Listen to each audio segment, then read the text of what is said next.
Alright, ladies and gentlemen, we are here with the second week in our build towards Impact and Lockdown, and I'm going to... This could be a shorter video, I might be rushing through things a little bit, but I am kind of maybe very much skipping part of my brother's party for this, because I wanted to get this out. But yeah, so anyway, we are in front of 3,859 people at the L. Johnson Complex in Arkansas, I think. We start with a angle, which is definitely nothing new. Rosemary, she's walking into the arena, and she's got like a whole quarter of her face without face paint, but it's not like just one quarter is completely gone. It's like little bits everywhere. I just hit my microphone everywhere all over her face. But Ali runs up and she says, yeah, like, Rosie, are you okay? You don't look so well. She just replies like, I'm fine, just feeling a bit ill. Alright, well, let's go to catering now. I've got my match later. Let's go, Rosie. And Rosemary looks confused for a second, then she says, who? So yeah, the storyline advances. C plus 66 is not bad at all. Rosemary, is she having memory loss? Does she not recognize the name Rosemary anymore? Who knows? Where do you think we're going with this? We could be going anywhere.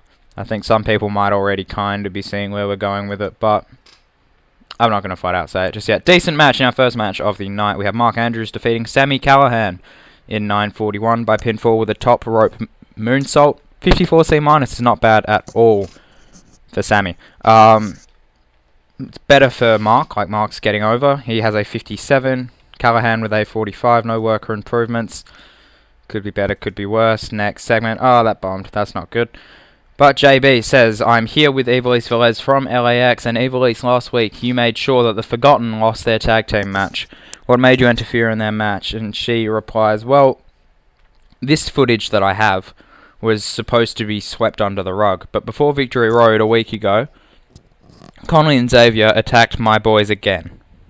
I'll let the footage do the talking. And we see a security camera tape with LAX walking into the arena. When out of nowhere, the Forgotten attack them with tire irons. There's no Ivelisse this time, as she wasn't booked on the show, and they destroy them before eventually security pull them off. And Ivelisse, you come back, she's kind of crying a little bit, but not like full on crying. She says, my boys are in hospital beds. We didn't invite the attack, they picked us out, and they tried to end their careers. The first attack, I can understand that. Trying to make their names off of the toughest guys from the 5150. But to make it personal like that the second time, I don't know when they're going to be cleared again, if they're going to be cleared again. That's why I interfered, because this is a personal matter. And now, Caleb Conley, next week I want you in that ring. So yeah, Ivelisse wants an intergender match. This storyline advances. Ivelisse clearly enjoyed the freedom to go off script, and we'll hear about Conley's... Yeah, what's he going to say about it later? Now, before I say anything, I do not condone... I just got to put this public service announcement out there. I do not condone intergender wrestling, really. Like, well, I'm fine. It's a weird line to tread. Like, I am absolutely... I find domestic violence abhorrent. Any violence against women is abhorrent. But if it's kind of in the... Okay, no. Gotta choose my words very carefully here. If it's intergender matches like it was with Ivelisse at the very start of Lucha Underground, that's kind of how I'm kind of envisioning it. It's not like... I don't know. I'm just gonna say, I do not condone violence against women, obviously. Domestic violence is abhorrent, and I'm just going to move on, because if you don't like where this storyline is going, let me know. I'm still going to kind of run it through, but I might know then, okay, these guys aren't going to want any more intergender wrestling, or if you want more intergender wrestling, let me know. We move on though into a 73B-. Ray is hanging out backstage when up walks his friend and opponent at Lockdown, the debuting Chavo Guerrero. And Ray says, "Hey, Amano, how you going? You know, long time no see, man." And they embrace before Chavo says, "Well, not much. I just got the call from Trish last week. And I thought this place could use a bit more of a Latino heat vibe, you know." Anyway, I hear we're opponents are locked down, so like just like old times, hey. Except this time, I'm gonna walk out the #1 contender. And there's a little bit of tension between the two, but then they kind of laugh and they walk off. So yeah, Chavo Guerrero Jr. has debuted his Latino Heat gimmick. It got a rating of very good. The storyline advances 73 B-. Like, I'm going to take those ratings, really. We move on into 66 C+. From the 2 comments I got on the last video, one was like, "Yeah, sure, sweet, this will be a fun feud." The other one was like, "Yeah, it's a feud." I can't remember the exact word. Apathetic. Apathetic to it. Still gonna go on. Because I've written it out, so... and I've got less build now. But Chelsea, she meets up with Melina backstage, and Melina's like, "Yeah, so what? Do I get another shot? Do I have to jump through another hoop? What?" And Chelsea, who's being a bit arrogant here, she says, "Oh no, don't worry, you impressed me last week. I just wanted to see if you could still go before I gave you a shot. You know, it wouldn't look very good on me to beat a legend who wasn't even at 50% of her best. So at Lockdown, I'll put this belt on the line against you, and I'll continue to prove that I deserve to hold the title, because I am the standard bearer of this division." So, that match is official. It will be an eye candy match, because these guys probably can't carry a proper match to that level yet. Well, I'll be right back. I'm going to book that in. I'll see you. And the card is starting to take shape. I just realised I haven't put in the Mysterio or Chavo match, but I'll do it later. That's not great. We have a hype video play for our next 2 Super X competitors, Braxton Sutter and Andrew Everett, which... No, I have actually spelled it right. Braxton says, what does being in this tournament mean to me? It means opportunity. Every dog has its day. I've not tasted single success yet, but this is the perfect chance for me to go on and face Ishimori or whoever the champion is. So I'm going to take this opportunity with both hands, and I'm not going to let go. And we cut to Everett. He says, "This isn't my first Super X tournament. Last year I came up short against ACH, but this year it's going to be different. The last few years I've been thrown around, manipulated by people like Trevor Lee, kept off TV by management. But now it's my time. This tournament, it's mine. I will prove that I deserve to be one of the cornerstones of this division, hell, cornerstones of this company, when I win the Super X tournament and finally win the X Division Championship." So the storyline continues. 38 D-. Yeah, obviously this isn't a storyline that I'm looking to get a ton of ratings out of. It's just, like, it is a storyline going on, if you get what I mean. But the match is only a little bit better. Poor match. Andrew Everett defeats Braxton Sutter in 7:43 by pinfall with a 450 press. Andrew with a 42, Braxton with a 35. The storyline advances. It does still lose heat. Braxton Sutter improves in performance skills. So, if you watch my last series, you'll know that it's not much of a secret that I am a fan of Andrew Everett. I really enjoy Everett. So, yeah. If you came into this kind of match knowing that I'm a fan of Everett, this shouldn't be too much of a shock to you. It shouldn't be too much of a shock anyway. Like, I like Sutter as well, but I think Everett has more of an upside. He's a lot younger as well. Sutter's like 35 or something. But yeah, we move on into 76B-, the Tuesday Night Delight promo from the red carpet. And Mundo says, "We're here promoting my new movie, our new movie, Boone 2, because, you know, we've already got another Boone, only a year later." I've watched like half of the actual first movie. It's not bad. I enjoy it. I can't comment on the whole thing because I haven't seen the whole thing. But hey, if you're looking for a good movie, if you like Johnny Mundo, I'd watch it. Anyway, EC3 says, "But while we're here, we just want to address our opponents at Lockdown, the Young Bucks." And Mundo says, "These two, they're part of this movement. These young guys that think they're deserving of everything just because they can lace up a pair of boots." And where is it? And EC3 says, it seems to be a generational thing. oh, this is the next generation or something. And Mundo is like, a generational thing? What? Would they be called like Generation Me or something? Because, you know, I love my Generation Me references. And as soon as I thought of that line, I was like, I've got to use it. I have to use it. So that's been used. Yep.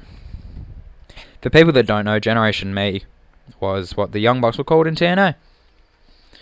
And EC3 just says, yeah, whatever. Look, Bucks, you may be good, but you're not nearly as good as we are. And as a lockdown, we will prove that when you're left looking at the damn lights. The storyline advances. It does gain heat. It gets a pretty good rating, a B-76. That's just rated on these two and their entertainment skills. Tyre's not rated. Johnny Mundo develops better performing skills. Sweet. Awesome. Good job, dude. Johnny Mundo is the future. He's definitely a future world champion. But yeah, we move into Trevor Lee making his way through the halls backstage, and he's approached by Ishimori and Raquel.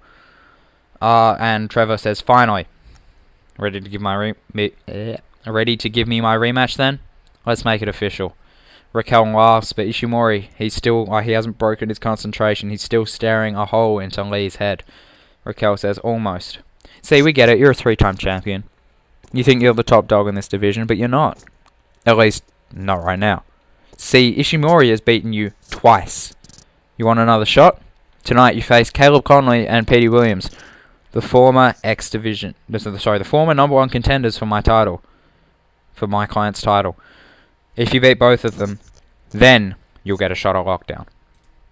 And that's all the text we've got. If you didn't see Ishimori's match with Matt Sydal on, it's the Friday for me, it's Thursday night for America. If you didn't see that match at Impact Crossroads, go check it out. It's a good match. Ishimori's pretty great in real life. His mask he has is sick as well. Like the mask he wears to the ring with a huge 6 on it. I'd buy it. But the storyline advances. And yeah, we are in the process of trying to make Ishimori a star. Trying to build Trevor Lee up a little bit as well. Next segment, 53C-. That is a non-eye candy match. That's why we bring Melissa in. Decent match. Cheerleader Melissa makes her debut. She defeats Ali in 8:41 with a kudo driver. And she gets an average badass gimmick. Oh well. Melissa with a 56 non-eye candy rating. That's astounding. That is great. Why don't we call her Lashley? Ali with a 40. Ali improves in performance skills. All around good segment there. Moving on. 38D-. Oh, that's not great. Conley and Xavier, they're in a locker room together, and Conley says... Alright, so Conley says to the cameraman, he's like, what do you want? Oh, you want an answer to that little bitch from the Hood's challenge? Well, Ivelisse Velez, do you really want this? You really want to meet me in that ring next week and get your ass kicked? Well, your wish is my command, but not next week. No, I want to do this on a bigger stage. How about Lockdown?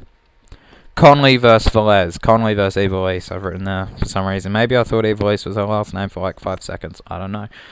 I'll see you then, and I'll do to you what we did to your boys. I'll even get your hospital bed right next to theirs. And they laugh. Xavier stands up, and he just throws the cameraman out the door. So yeah, the storyline advances, and we've got another match for Lockdown. I'm going to book that in, and I will be right back. And moving into 72B-. Not bad at all. I really should have waited a minute, because this is going to book in another match. Mark Andrews is in Trish's office with her, and Mark says, Trish, I just wanted to thank you for giving me another chance at the Global Championship at Lockdown. And I must have been hard with Eli being your... And Trish says, look, not at all. You're one of the bright young stars in our company, and I'm all about fairness. So, but Eli walks in as she's saying this, and he's like, hey, what are you doing in here, dummy? Look, you've got your match on Lockdown. What do you want now? You know what? Don't answer that. I've been informed by our lovely GM that I get to pick your match for next week. So next week, you'll be taking on the Tag Team Champions, the Tuesday Night Delights. Mark nods. He says, alright, who's my partner? And Drake's like, this is my favourite part. You don't get a partner. It's a handicap match, little guy. So why don't you go on out and impress us?